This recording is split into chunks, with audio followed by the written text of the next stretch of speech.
So, y'all, I think that in order for us to mend the bridge with the relationship between the queer man, the hetero man, and the queer woman, is we have to understand our relationship to masculinity and femininity, right?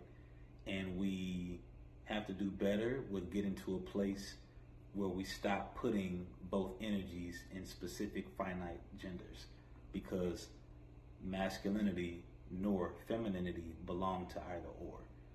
And I believe that we also have to do better with coming to a place where we aren't afraid. We represent the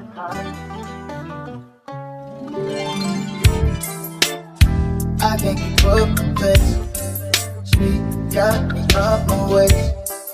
Beat on, put it on my plate. My people, what's going on, everybody? So, happy Sunday. First and foremost, I hope everybody's having a great day, a great Sunday. Hope you went to church or not. Hope you cut the grass or didn't. Hope you went out and ran errands or didn't. Whatever it is that you're doing on this Sunday, I hope you got it done or didn't, if that was your choice. But welcome back to a brief chat. And last we left off, we were hitting on the subject matter of the relationship between the queer man, the hetero man, and the queer woman, and or even the hetero woman, right? And our relationship between femininity and masculinity. And the last thing I was saying was how we have to work on not being afraid of femininity and not calling everything masculine toxic, right? So, to finish up that point, I was referring to the thought that it seems when we do something masculine, you know, or when we attribute a certain trait to masculinity, we will automatically deem it as toxic if we don't like it. And that's not the case, right? And sometimes I also feel like there's this battle between the two. So if we see something feminine, we fear it in a way that sort of says it's weak, or if we swing the pendulum to the other side because of that forced um, that forced opinion or false narrative of femininity being weak and pushing back on that, now suddenly these masculine things or masculine traits become toxic when that doesn't necessarily have to be the case, right? We have to respect both energies no matter what body it comes in. I think that oftentimes many of our women counterparts, queer or hetero, tend to place masculinity in the male body, and then when we don't show up in a certain particular way, we're seen as feminine or not enough, right? Inadvertently not realizing that when you call a man feminine, or that when you call something um, that is that what you deem is not masculine enough, you are inadvertently saying that how you may be, or how women are, or how femininity is inherently weak. So a woman calling a man weak or feminine is pretty much calling herself weak or second class or not capable or not able. And I'm sure if someone were to turn that and say those things to that individual, it probably wouldn't go over very lightly, right? So, getting to a point where we respect and know that being femininity is not equal or does not equate to being weak. When we show masculine traits, whether that shows up in a woman or man, whichever gender, we can respect masculine energy for exactly what it is, and that's needed in some way, shape, form, or fashion, as long as whatever it is that needs to be done can get done.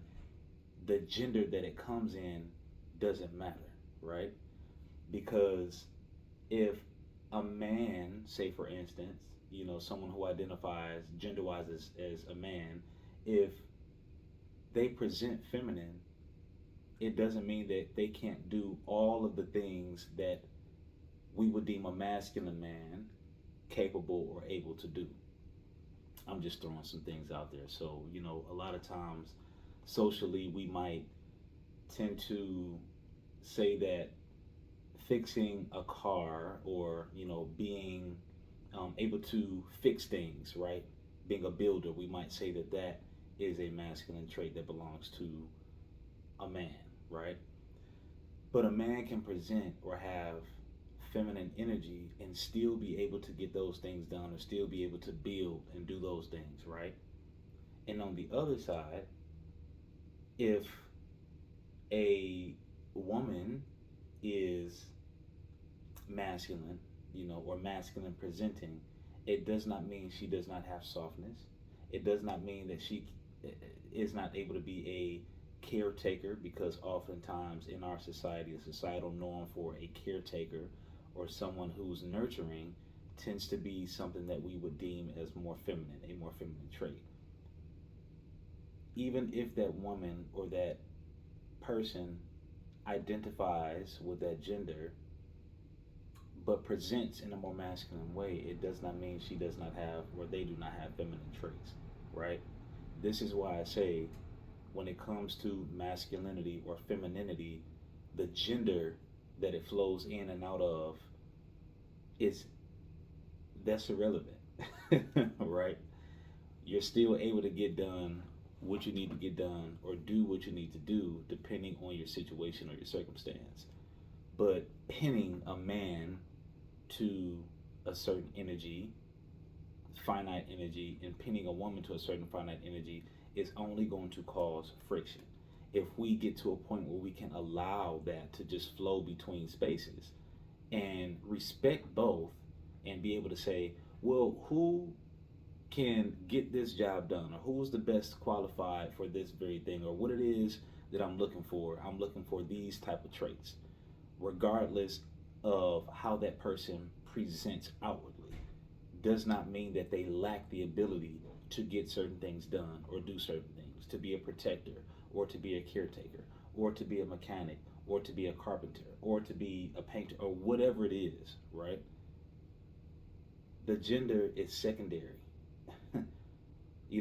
and the sooner we can realize that feminine and masculine energy are not only both important, but are both energies with certain things that may come with that energy, or what we may call, feminine, masculine, or whatever it is. They're both needed, right? Regardless of the bodies that they house or that they're housed in. They're both needed. They're both important. They both have their own attributes, um, and things to bring to the table to create balance. As it pertains to the relationship and hetero men, queer men, hetero woman, queer woman, a lot of times we tend to feed the same narratives that we were taught before we even were able to figure out who we were as individuals, right? For example, in the queer community, a lot of individuals in the queer community, a lot of us tend to hold up the same ideas that were detrimental to your survival, or that are detrimental to your survival. And we don't realize it because we're taught these things from a very young age, but you tend to carry it over into a community that's supposed to rip that apart, or that's supposed to work on pretty much the non-existent, or obliterating or decentering those type of things or those type of ideas, right? Um, when we can realize that we are all just people, that live in a world where we're trying to figure out the best way to survive and be happy, right? Um, I think that will begin to not only humanize us and each other, but realize that the things that we think about or the things that we try to make important are really secondary or don't have as much weight as we put on it, right? Let's learn to not only stop teaching the very things that have us in these shackles, but to respect people for who they are, how they present, and realize that they are capable of doing just as much as the next person if you allow them the chance to do it or express that or show that. No teacher or professor became a teacher or professor just by happenstance. They went for it, they studied, they went to school, they proved, and they got the job, right? So saying that to say, if you allow someone the chance to be able to show that they can do something, then you'll be able to see more and more that those, finite ideas.